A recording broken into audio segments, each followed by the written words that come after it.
ప్రియులారా, ప్రార్థన చేసుకుందాం. పరిశుద్ధుడా, మీకే స్తుతులు స్తోత్రాలు చెల్లిస్తూ ఉన్నాం. ఈ ప్రాతకాల ఆరాధనలో తండ్రి, మీ సన్నిధి నిత్యము మాతో ఉంచండి. ఆరాధన అంతటలో మహిమ ఘనత ప్రభావాలు మీకు ఆరోపిస్తూ యేసు ప్రభు వారి పరిశుద్ధ నామమున వేడుకొనుచున్నాము తండ్రి. ఆమేన్.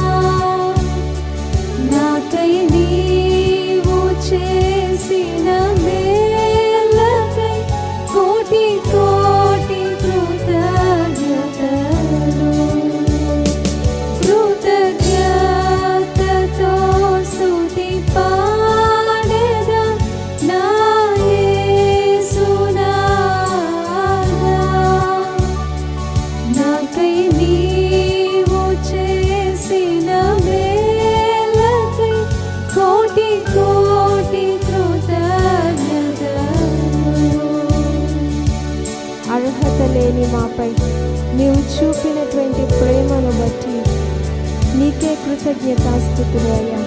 మా ఊహల కంటే అధికమైనటువంటి మేలులతో మమ్ములను నింపుతున్నందుకు స్తోత్రాలు.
రక్షకుడు నీవని నిన్నే విశ్వసిస్తామయ్యా.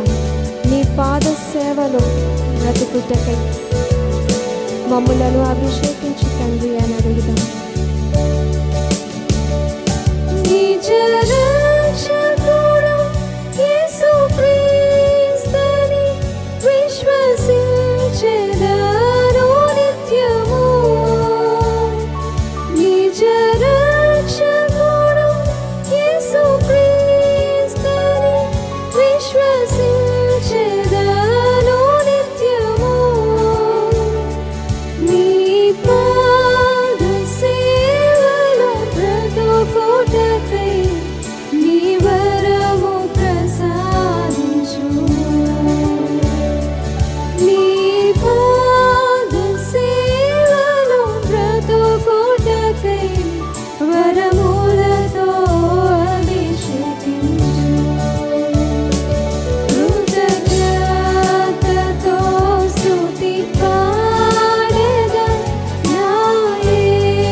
ప్రియులారా,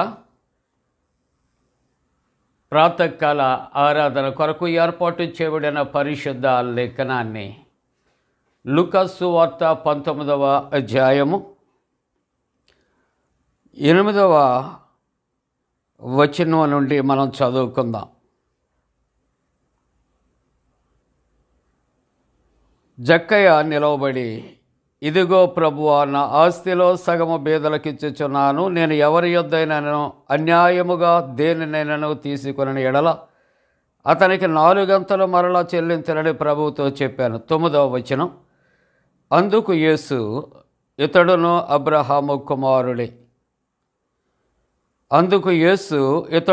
అబ్రహాము కుమారుడే.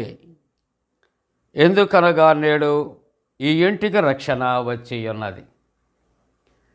ప్రియ విశ్వాసులారా, ప్రియ కుటుంబీకులారా,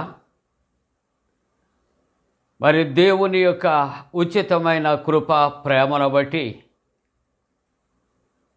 మనం చక్కగా సంతోషముతో ఆనందముతో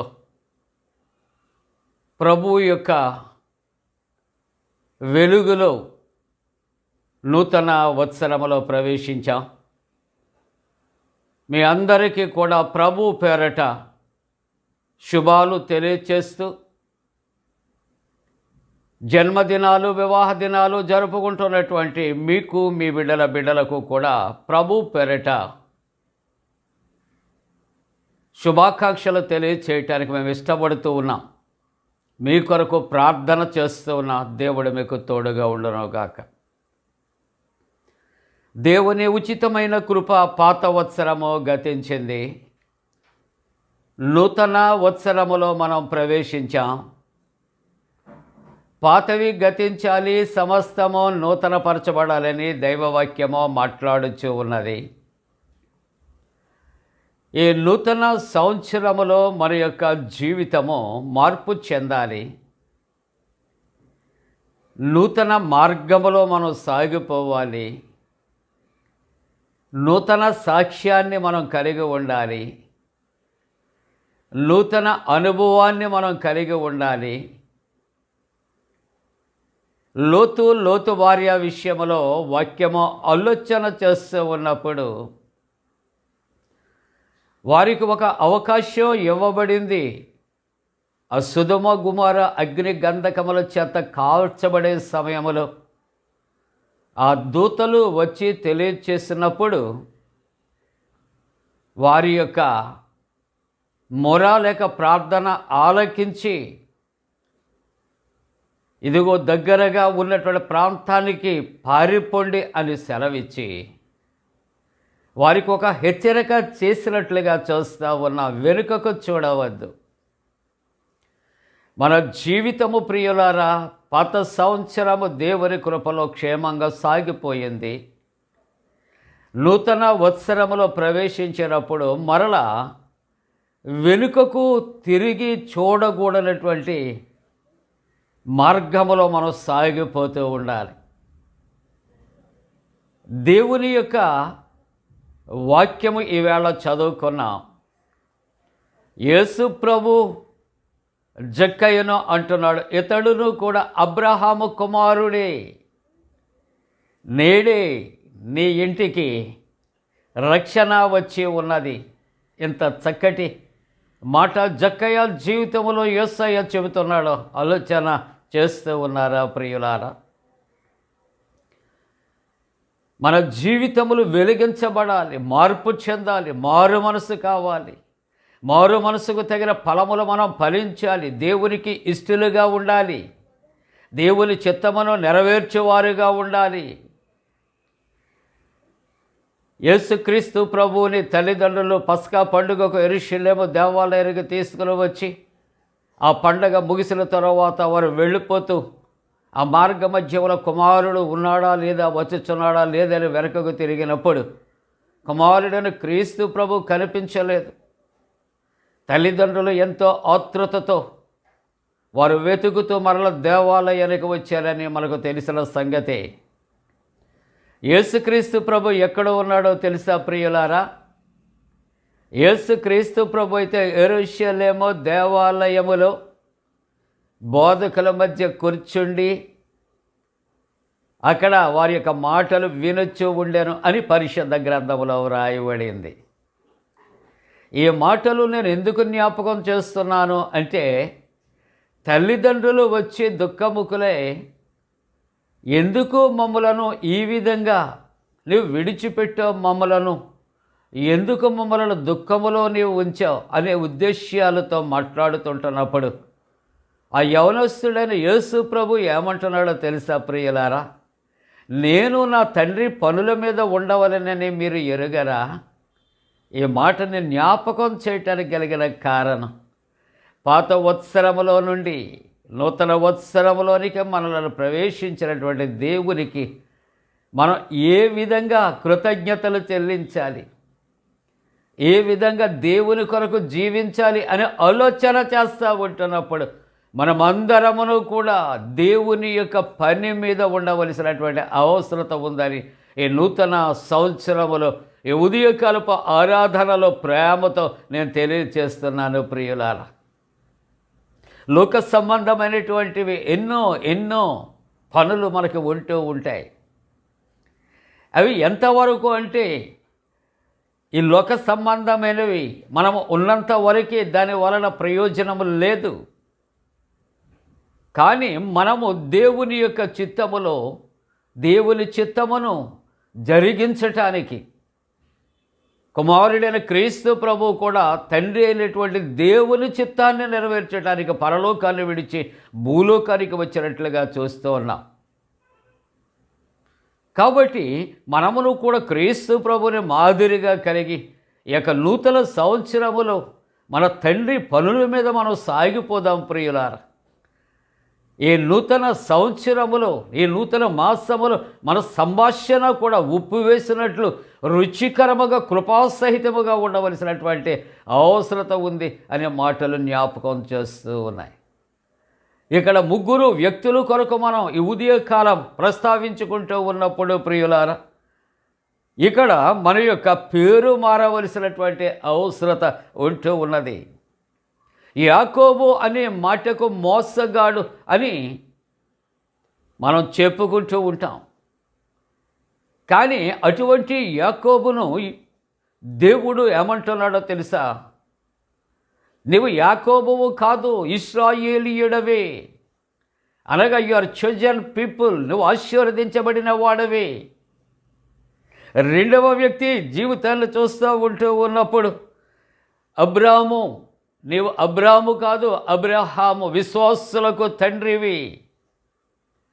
షారా పేరు పూర్వము షారాయిగా ఉంటూ ఉన్నట్లుగా మనము చూస్తా ఉంటూ ఉన్నాము. కానీ షారాగా రాజకుమార్తెగా ఆమె మార్పు చెందింది ప్రియులారా.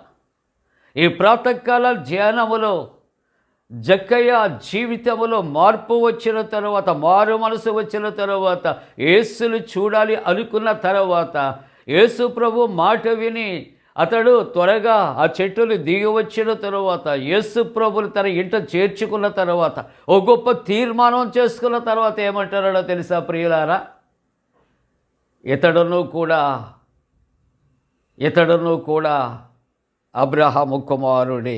9వ వచనంలో చూస్తే యేసు ఇతడును అబ్రహాము కుమారుడే, అనగా ఇదిగో విశ్వాసులకు తండ్రి అయినటువంటి అబ్రహాము సంతానమే అని చెప్పి అంటాడు. ఎందుకనగా నేడు ఈ ఇంటికి రక్షణ వచ్చి ఉన్నది. అవును ప్రియులారా, మన జీవితాల్లో యేసయ్య మరొక సంవత్సరాన్ని మనకు బహుమానముగా ఆయన ఇచ్చాడు.